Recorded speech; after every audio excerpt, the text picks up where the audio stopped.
Ebanghelyo ayon kay San Marcos, kabanatang 16, talatang 9 hanggang talatang 15. Ito po ang sinasabi ko ng Bible. Umagang-umaga ng araw ng linggo, matapos na muling mabuhay si Jesus, siya ay unang napakita kay Maria Magdalena. 7 demonyo ang pinalayas ni Jesus sa babaeng ito. Pumunta siya sa mga alagad ni Jesus na nooy nahahapis at umiiyak at ibinalita ang kanyang nakita. Ngunit hindi sila maniwala sa sinabi ni Maria na buhay si Jesus at napakita sa kanya. Siya ay napakita rin sa 2 alagad na naglalakad patungo sa bukid. Ngunit iba ang kanyang kaanyuhan. Bumalik sa Jerusalem ang 2 at ibinalita sa kanilang kasamahan ang nangyari, ngunit sila may hindi pinaniwalaan. Pagkatapos napakita siya sa 11, samantalang kumakain ang mga ito, pinagwikaan niya sila dahil sa hindi nila pananalig sa kanya at sa katigasan ng ulo, sapagkat hindi sila naniwala sa mga nakakita sa kanya. Pagkatapos siya ay muling mabuhay. At sinabi ni Jesus sa kanila, "Humayo kayo sa buong sanlibutan at ipangaral ninyo sa lahat ang mabuting balita." Kayo sa buong sanlibutan, sa buong mundo, dalhin ninyo ang mabuting balita sa kanila. Kasi napakahalaga po ito. At ito maganda. Pagdating ng sa aklat ng Lucas, sabi dito, sa kanyang pangalan ang pagsisisi at kapatawaran ng mga kasalanan ay dapat ipangaral sa lahat ng bansa. Pagdating naman kay Lucas, iba naman ang gusto iparating. Sabi doon, sa Lucas, mayroong isang diin sa pangangaral ng pagsisisi sa lahat ng mga bansa. Ibig sabihin, ang tao ayaw ng Diyos na manatili sa kasalanan. Kaya mahalaga ang pagdadala ng mabuting balita sa lahat ng tao para ang tao ay makapagsisi, makapagbalik loob sa Diyos. Marami kayang taong nawawala ng pag-asa. Amen ba? Ang daming tao na talagang hindi alam ang gagawin. Lalo doon yung mga taong nasa ilalim ng kasalanan, ang pakiramdam nila, wala na silang karapatan. Ang pakiramdam nila, hindi na sila mapapatawad ng Diyos. Kaya ayaw nilang lumapit sa Panginoon. Pero, pag sila'y inabot ng mabuting balita, mayroong nagdala sa kanila ng mabuting balita, ang mga tao ito ay magkakaroon muli ng pag-asa upang sila ay makapamuhay ng maayos sa daigdig na ito. Amen ba? Katulad sa akin, ako'y wala pa sa gawain at hindi pa kinaabot ang mabuting balita. Yang akala ko noon, walang saysayang buhay. Yun ang pakiramdam ko noon naranasan ko rin noon ang naging patako ng buhay. Kasi ang akala ko, walang saysayang buhay. Kung saan may gulo, doon ako naging gulo. Kung saan may away, doon ako naging away. Ganun buhay ko dati. Kung saan may usuntukan, doon ako naging usuntukan. Eh, makapal yung mukha ko Yun ang buhay ni Brother Rod noon. Akala ko walang halaga ang buhay Kaya noon, hindi ako natatakot mamatay. Totoo ang kasabihan, yung hindi takot mamatay, hindi na mamatay. Yung takot mamatay, namamatay.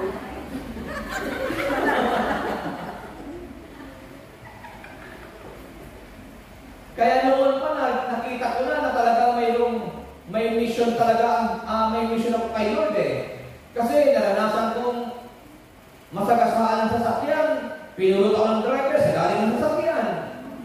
Tapos, nung ako'y hugutin, pagkahugot sa akin sa lalim ng sasakyan, tumayo ako, parang wala. Nagtaka yung driver sa akin, sabi ng driver, dadalhin niya sa orthopedic, kasi malapit doon sa may orthopedic na ako kinabangga. Sabi ko, hindi. Wala akong problema. Tapos nagmamasdan ng driver. Wala nangyari. Parang wala lang.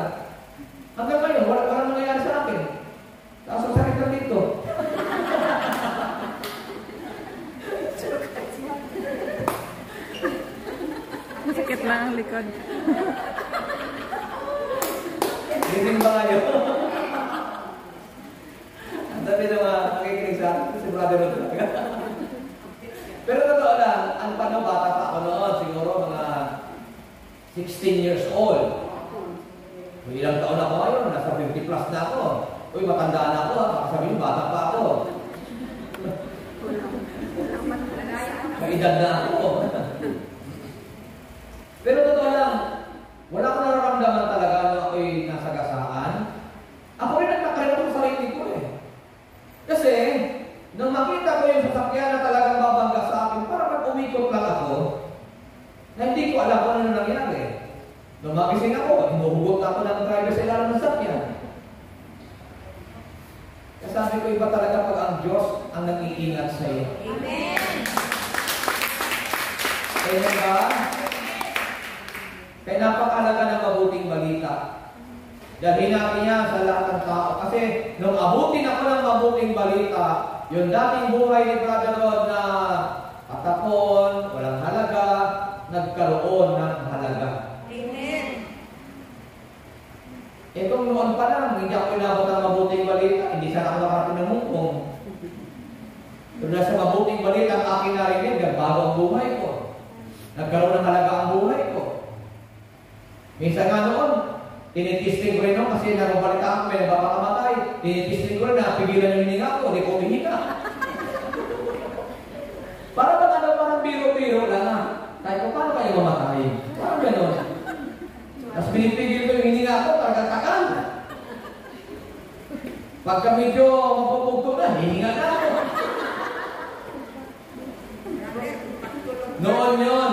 Noong ako'y wala pa sa Panginoon. Pero ngayon, huwag yung gagawin niya. Kaya may problema kayo.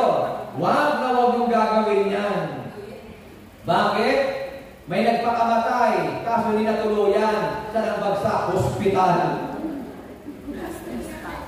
Alalahanin nyo, napakahalaga ng mabuting balita. Bakit? Kasi, pag inabot ka ng salita ng Panginoon, ako'y naniniwala may gagawin ang Diyos sa buhay mo.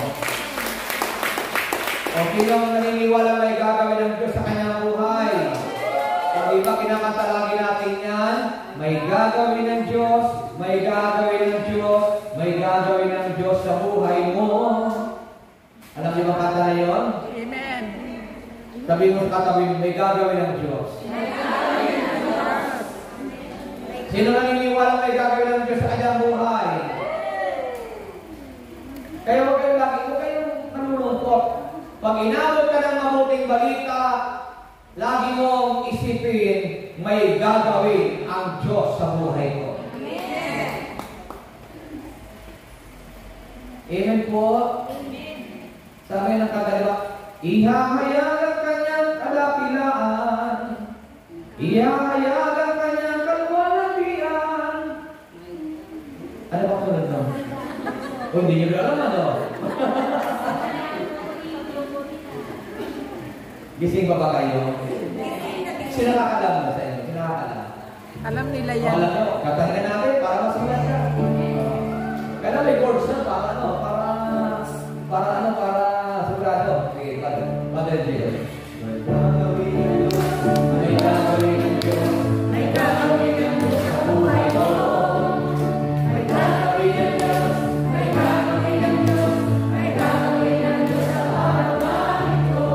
May gagawin ng Diyos. May gagawin ng Diyos. May gagawin ng Diyos sa buhay mo. May gagawin ng Diyos. May gagawin ng Diyos. May gagawin ng Diyos sa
Kaya ito'y aking pag-aaralan. Pag ito'y aking makabisa.